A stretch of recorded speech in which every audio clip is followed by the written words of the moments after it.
I hope you all will go easy on me. This will be my first attempt at a power scaling verse video. Today I will be comparing Homelander from The Boys versus Paul from Invincible. I'll be comparing our two fighters in several categories: offense, defense, speed and maneuverability, and a special category. With that out of the way, let's begin. Offensive-wise, Homelander is the top super of his universe. He is strong enough to effortlessly toss an adult human into the air. Bro was up there for probably about 6 seconds before he hit that car.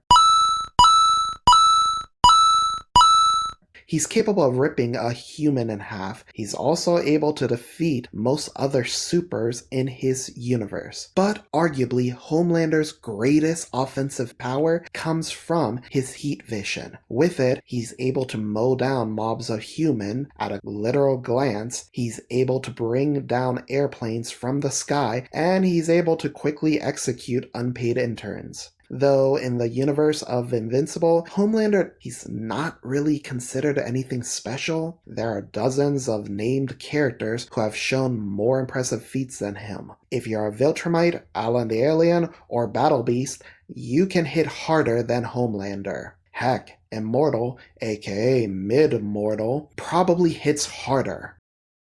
To be fair, we really haven't gotten any major strength feats for Paul yet. And before one of you nerds chime in, I'm only considering the cartoon in this. I haven't read the comics, so if you're gonna tell me that Paul is Shaggy levels of OP, no spoilers. Same principle with Homelander, I will only be considering the TV show. Now, assumptions can be made about Paul. He does manage to survive in the universe that regularly experiences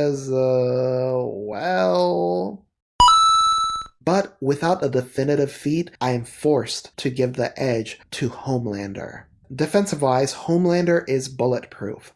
Tough enough to survive getting a bus dropped on him, he was able to survive being burnt alive. Not seeing exactly how hot this oven got, but I'm gonna go out on a limb here and say pretty hot? Supposedly this hurt the kid, but he was otherwise okay. Some suspect he may be able to survive getting nuked, but again, that's just a theory. We haven't seen that feat in the show. On the other hand, Paul does not seem quite as resilient. Take the flight to the Chicago Memorial. Paul appears to be legitimately in fear of falling out of the car, so it's probably safe to assume he would at least take some damage from the fall. Based on that logic, I don't think Paul would survive having a bus thrown on him or even being able to last in that oven. Shame. The edge goes to Homelander. Being a Superman clone, Homelander is capable of flying. Multiple sources claim him to be capable of flying faster than Mach speed, more than fast enough to catch up to airplanes for reasons. His super speed is not limited to flight either. He's shown to be just as fast on the ground. Now Paul, again, we haven't seen many feats that would allow us to calculate his speed. However, I will once again direct you to the flight to the Chicago Memorial. Paul is terrified during the flight over, so it's safe to say if he could get out of the car and keep up with the Invincible family, he probably would have. The edge goes to Homelander. Now, the special category will change whenever I do one of these battles. In the case of Homelander vs. Paul, I will be ranking their charisma. Not too important for a battle to the death, but hear me out. Homelander is portrayed as a very charismatic person. When surrounded by VOT staff, producers, cameramen, and script writers.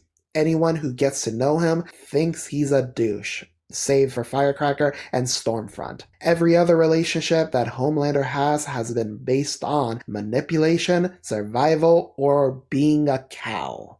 It says a lot that potentially his best relationship with a female involves a female that regularly lobotomizes herself. In contrast, Paul manages to bag arguably the greatest gal in the Invincible series, completely without fear of an angry ex. This does bring into question if Paul is not afraid of Omni-Man, somebody who defeated single-handedly the greatest superhero team on earth. Just how powerful is he really? How much power is he hiding?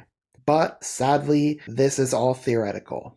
Going back to charisma, Paul has even managed to charm Debbie's two boys. Do you know how many horror stories there are about children dealing with their parents entering into new relationships? Now, think back, how many of those stories involve children capable of throwing the paramour into orbit? None? That's right. Paul is in a league of his own. Heck, dare I say he may be the salvation of comic book characters with the name Paul. The edge goes to my man. With all data taken into account and excluding theoretical power, I am forced to declare Homelander as the winner of this battle. Now, if I were just basing this on the first three categories, I'd say it's less of a matter of whether Homelander can defeat Paul and more of how many Pauls can Homelander kill before Homelander gets bored or sleepy. Quick Google search shows that a 747 can seat approximately 366 people, so at least that many. Now, if I take the theory I discussed in the charisma section of this video into account, now swallow. But there we have it. Please come back next time. We'll be doing the Princess Edition for our second video. Specifically, Princess Azula vs. Princess Nunnally v. Britannia. If you have enjoyed this video, please feel free to smash that like button and comment down below. If you have enjoyed my inane ramblings, please subscribe to the page. Peace.